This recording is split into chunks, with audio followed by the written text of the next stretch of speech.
이 밀양 세종병원 화재를 비교적 굉장히 빠르게 목격을 한 목격자를 전화 연결을 해서 당시 상황을 한번 잠깐 좀 짚어보도록 하겠습니다. 김대현 씨가 전화 연결이 되어 있습니다. 안녕하십니까? 네. 예. 오늘 처음에 지금 밀양 세종병원 바로 그 건너편에 지금 가게를 운영하신 것으로 알고 있습니다. 일단 맞는지요? 예, 맞습니다. 네. 처음에 7시 한 30분경에 처음에 화재가 발생을 한 것으로 그렇게 파악이 되고 있는데 그때 처음에 그 화재 나는 상황을 보셨습니까? 예, 처음에 이제 갑자기 여기 그 당시에 그 병원 바로 앞에서 재료를 싣기 위해서 차를 대고 있었는데 갑자기 응급실 쪽에서 연기가 조금씩 나오더라고요. 네. 그러더니 사람이 왔다 갔다 하다가 입구에서 왔다 갔다 하더니 이제 연기가 점점 많아지는 겁니다. 예. 그런 상황에서 약 한 1분 가량도 안 됐어요. 근데 예. 조금 있다가 갑자기 이제 그 소방차랑 구급차랑 해가지고 차들이 오더라고요. 예. 그래서 저는 일단 큰 차들이 이제 오니까 차량이 이제 여기 도로가 너무 좁다 보니까 협소하다 보니까 차량을 바로 다른 데로 이제 옮겨가지고 예. 옮겨놓고 다시 오니까 그때는 이미 이제 안에서 이제 건물 안에서 화재가 많이 이제 그러니까 불씨가 너무 많이 번져가지고 예. 이제 그때부터 이제 유해가스 심한 이제 그 어허. 검은 이제 연기들이 막 뿜어져 나오더라고요. 네네네네. 예, 그러다가 이제 점차 또 더 번져가지고 나중에는 이제 2층, 3층까지 계속 이제 연기로 가득 메워져 버렸습니다. 그 화재 연기가 막 급속도로 이제 확산이 되는데 그 시간이 정말 그야말로 얼마 걸리지 않았던 모양입니다. 빠르게 예, 번진 예. 모양이죠? 예. 예. 그때 당시에 그럼 연기가 저렇게 번지고 했을 때 대부분 환자분들 아니겠습니까? 뭐 이게 구조나 탈출이나 이런 것들은 좀 이루어지고 있는 상황이었습니까? 아닙니다. 그때 당시에는 구조하고 하는 상황보다는 예. 병원 자체 내에서 병원에 이제 종사하시는 직원분들이 환자들을 입송할 수 있는 사람들은 입송을 하기 위해서 이 건물이 두 개로 되어 있기 때문에 앞쪽 건물이 아니라 뒤쪽 건물로 다 이제 옮길 수 있는 사람도 옮기고 응급 조치를 하고 있는 상황이었고 그 상황에 소방차가 이제 불과 몇 분 채 되지 않아서 한 20대 가량 가까이 왔어요. 예. 그래가지고 이제 구조대원도 들어가고 막 이렇게 상황 조치를 좀 이루어졌던 것 같습니다. 그러면 선생님께서 보시기에 이제 소방차가 뭐 상당히 많은 소방차가 도착을 했을 것이고 처음에 화재 진압은 원활하게 매뉴얼대로 신속하게 좀 이루어졌다라고 보십니까? 현장에서 직접 보셨을 때? 예, 맞습니다. 신속하게 잘 이루어졌습니까? 예, 제가 봤을 때는 일단 출동도 빨리 하셨고 추가로 또 다른 인근의 소방서에서도 바로 또 그다음 또 순차로 해가지고 출동해 도착해서 바로 진행은 잘 이루어졌던 것 같습니다. 그 병원 창문을 열고 환자들이 살려달라고 막 애원하는 목소리, 뭐 구조를 요청하는 그런 목소리가 들렸다고 하던데 대부분 환자들이 어떤 식으로 탈출을 한 건가요?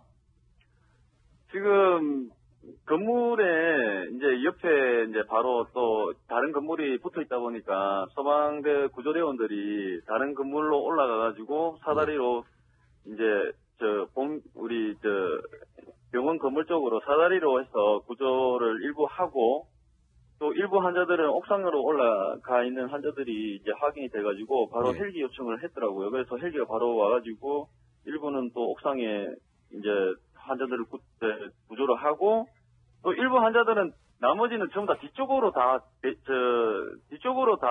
이소를 한 걸로 알고 있는데 정면에서는 사람을 구조하기가 굉장히 지금 유해가스 연기가 너무 심하게 나고 있어가지고 아예 진압 자체가 그냥 정면에서는 힘들고 측면이나 후면 쪽에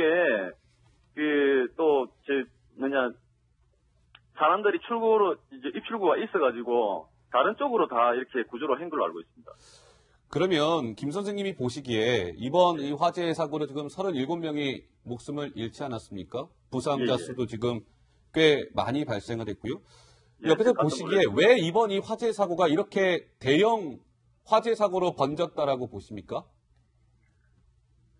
저는 개인적으로 이 화재 사고를 목격한 것도 처음이지만, 일단 이 병원에 좀 그런 어떤 상황도 좀 있다고 보는 게, 여기에 보통 입원해 있는 환자들이 거의 고령 환자고, 8, 90대 고령 환자인데다가 중증 환자랑 좀 교동도 굉장히 불편한 환자들이 많거든요. 이제 그러니까 심폐 기능도 안 좋으신 분들도 많이 있으시고, 그래서 초기에 빨리 구조를 했다 한다 하더라도 아무래도 이제 그 유해가스를 너무 많이 마셔가지고 예. 거기에서 고인이 되신 분들이 상당수가 있지 않으신가 싶은 생각이 드네요. 예. 예. 알겠습니다. 오늘 뭐 많이 정신 없으셨을 텐데요. 전화 연결 예. 감사드립니다. 고맙습니다. 예, 감사합니다. 예.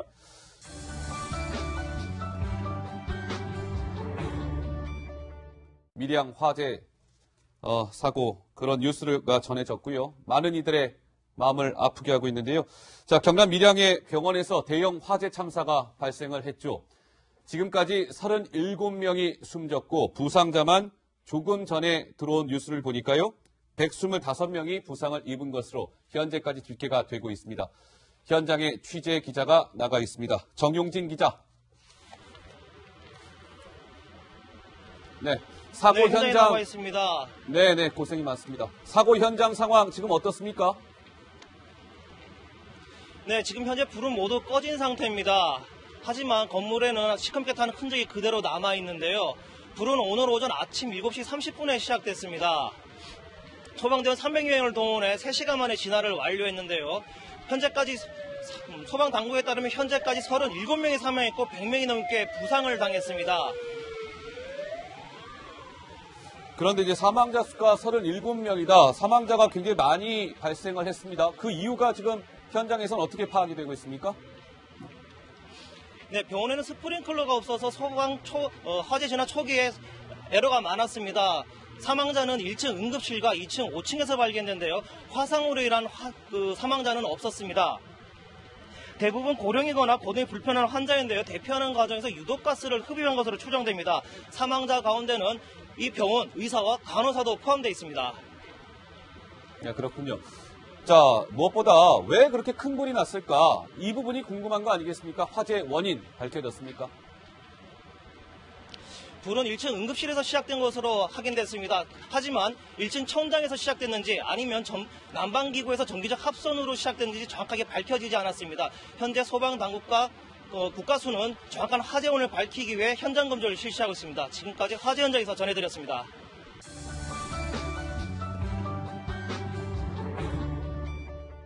홍준표 자유한국당 대표가 빨간 목도리를 두르고 어디 아래쪽을 향하고 있네요? 네, 뭐 이 빨간 목도리, 빨간 넥타이는 뭐 트레이드 마크와도 같은데요. 홍준표 대표가 아래쪽을 물끄러미 바라보고 있는데 거기 있는 게 뭐였냐면요. 지금 여기가 시화공단인데 시화공단의 포장품 생산업체에서 이제 제품을 둘러보는 그런 모습입니다. 네, 홍 대표가 요즘 현장을 찾는 행보가 잦아졌는데요. 문재인 정부 정책 실패를 주장하기 위해서 현장을 열심히 찾고 있는 겁니다. 오늘은 시화공단에서 최저임금 인상으로 인한 중소기업의 피해를 강조를 했고요.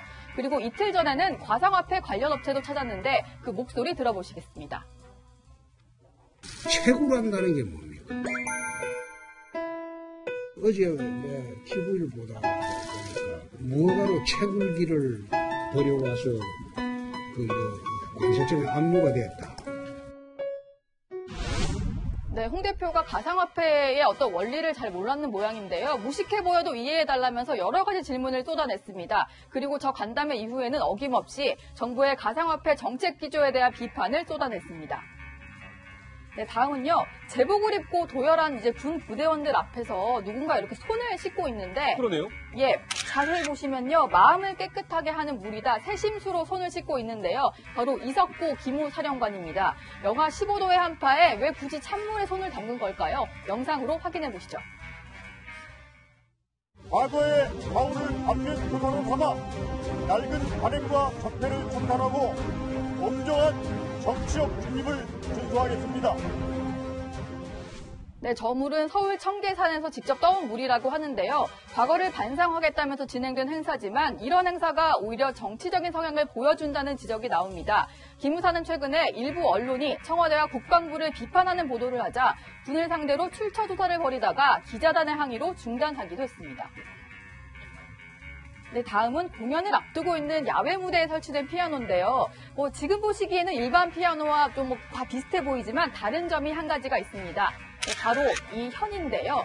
지금 분단의 상징인 DMZ의 철조망을 피아노 현으로 사용한 통일의 피아노를 보고 계십니다. 지난 2015년에 분단 70년을 계기로 제작된 피아노인데요. 통일의 피아노 연주 모습부터 보고 오시죠.